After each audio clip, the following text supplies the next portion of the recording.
Hello दोस्तों, स्वागत है आपका आपके अपने YouTube channel my exam files पर। आज हम देखेंगे अर्थशास्त्र के छठे अध्याय वैश्वीकरण पर आधारित 20 ऐसे भी ऑब्जेक्टिव क्वेश्चन जो एग्जाम में सीधे सीधे आ सकते हैं। तो आज का आपका पहला सवाल है, बहुराष्ट्रीय कंपनियां भारत में निवेश क्यों करती है? आपका ऑप्शन है ए अधिक लाभ के लिए, बी सरकारी प्रोत्साहन के लिए, सी बाजार विस्तार के लिए, डी इनमें से सभी। आपका सही जवाब होगा डी इनमें से सभी। आपका दूसरा सवाल है, नई आर्थिक नीति में किसे सम्मिलित किया गया है? आपका ऑप्शन है ए उदारीकरण, बी निजीकरण, सी वैश्वीकरण, डी इनमें से सभी। आपका सही जवाब होगा डी इनमें से सभी। आपका तीसरा सवाल है, वैश्वीकरण के मुख्य अंग कितने हैं? आपका ऑप्शन है ए 1, बी 2, सी 5, डी 4। आपका सही जवाब होगा सी 5। आपका चौथा सवाल है, इनमें से कौन बहुराष्ट्रीय कंपनी है? आपका ऑप्शन है ए फोर्ड मोटर्स, बी सैमसंग, सी कोका कोला, डी इनमें से सभी। आपका सही जवाब होगा डी इनमें से सभी। आपका पांचवा सवाल है, अंतर्राष्ट्रीय व्यापार संबंधी नियमों को निर्धारित करने वाली संस्था कौन है? आपका ऑप्शन है ए विश्व बैंक, बी IMF, सी WTO, डी इनमें से कोई नहीं। आपका सही जवाब होगा सी WTO। आपका छठा सवाल है, निम्नलिखित में से क्या नई आर्थिक नीति का अंग नहीं है? आपका ऑप्शन है ए निजीकरण, बी वैश्वीकरण, सी राष्ट्रीयकरण, डी उदारीकरण। आपका सही जवाब होगा सी राष्ट्रीयकरण। आपका सातवां सवाल है, पार्ले समूह के थम्स अप ब्रांड को किस बहुराष्ट्रीय कंपनी ने खरीद लिया? आपका ऑप्शन है ए नोकिया, बी LG, सी रिबॉक, डी कोको कोला। आपका सही जवाब होगा डी कोको कोला। आपका आठवां सवाल है, विश्व व्यापार संगठन की स्थापना किस वर्ष की गई? आपका ऑप्शन है ए 1995, बी 1994, सी 1996, डी इनमें से कोई नहीं। आपका सही जवाब होगा ए 1995। आपका नौवां सवाल है, सरकार द्वारा लगाए गए अनावश्यक नियंत्रणों तथा प्रतिबंधों को हटाना कहलाता है। आपका ऑप्शन है ए निजीकरण, बी उदारीकरण, सी वैश्वीकरण, डी इनमें से कोई नहीं।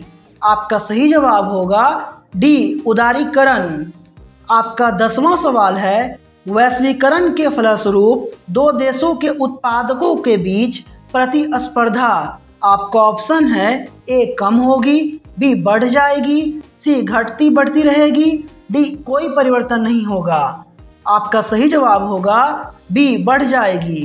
आपका 11वां सवाल है, कौन सा भारतीय ब्रांड बहुराष्ट्रीय कंपनी के रूप में उभर चुका है? आपका ऑप्शन है ए डाबर, बी रैनबैक्सी, सी एशियन पेंट्स, डी इनमें से सभी।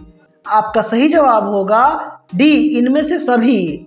आपका 12वां सवाल है, वैश्वीकरण को प्रोत्साहित करने वाले प्रमुख कारक है। आपका ऑप्शन है ए प्रतिस्पर्धा, बी उदारवादी नीतियां, सी विकासशील अर्थव्यवस्थाओं के अनुभव, डी इनमें से सभी। आपका सही जवाब होगा डी इनमें से सभी। आपका 13वां सवाल है, बहुराष्ट्रीय कंपनियां भारत में निवेश क्यों करती है? आपका ऑप्शन है ए अधिक लाभ के लिए, बी सरकारी प्रोत्साहन के लिए, सी बाजार विस्तार के लिए, डी इनमें से सभी। आपका सही जवाब होगा डी इनमें से सभी। आपका 14वां सवाल है, भारत सरकार ने नई आर्थिक नीति कब अपनाई? आपका ऑप्शन है ए 1990, बी 1991, सी 1989, डी 1992। आपका सही जवाब होगा बी 1991। आपका 15वां सवाल है, किस तकनीक के कारण वैश्वीकरण को सबसे अधिक बढ़ावा मिला है? आपका ऑप्शन है ए सूचना प्रौद्योगिकी, बी परिवहन, सी बैंकिंग, डी मीडिया। आपका सही जवाब होगा ए सूचना प्रौद्योगिकी। आपका 16वां सवाल है, किस अर्थशास्त्री ने उदार आर्थिक नीति का समर्थन किया था? आपका ऑप्शन है ए मार्शल, बी एडम स्मिथ, सी पीगू, डी रॉबिन्स।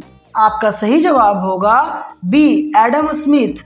आपका 17वां सवाल है, अंतर्राष्ट्रीय बाजारों के एकीकरण को कहते हैं? आपका ऑप्शन है ए उदारीकरण, बी निजीकरण, सी वैश्वीकरण, डी इनमें से कोई नहीं। आपका सही जवाब होगा सी वैश्वीकरण।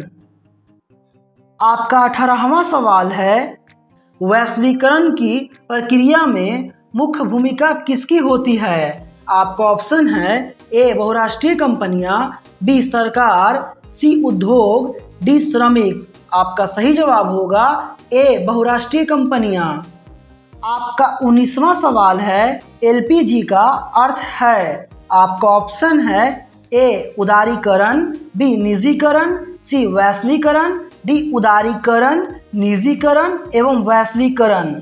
आपका सही जवाब होगा डी उदारीकरण, निजीकरण एवं वैश्वीकरण।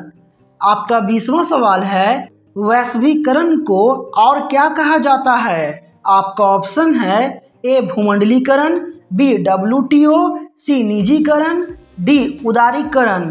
आपका सही जवाब होगा ए भूमंडलीकरण। तो दोस्तों, ये थे वैश्वीकरण चैप्टर के सबसे महत्वपूर्ण ऑब्जेक्टिव प्रश्न। इस चैप्टर से हमने सीखा कि कैसे टेक्नोलॉजी और नई आर्थिक नीतियों ने पूरी दुनिया को एक वैश्विक गांव में बदल दिया है, जहां व्यापार और कंपनियां अब किसी एक देश की सीमा में बंधकर नहीं रहती। अगर यह वीडियो आपकी तैयारी में मददगार साबित हुआ तो वीडियो को लाइक करना ना भूलें। अपने सभी दोस्तों के साथ शेयर करें ताकि वे भी दुनिया के इस बदलते स्वरूप को समझ सके, और माय एग्जाम फाइल्स चैनल को सब्सक्राइब ज़रूर कर लें। अगले वीडियो में हम अर्थशास्त्र के आखिरी और सबसे महत्वपूर्ण चैप्टर उपभोक्ता जागरण एवं संरक्षण के VVI प्रश्नों के साथ मिलेंगे। तब तक पढ़ते रहिए और आगे बढ़ते रहिए।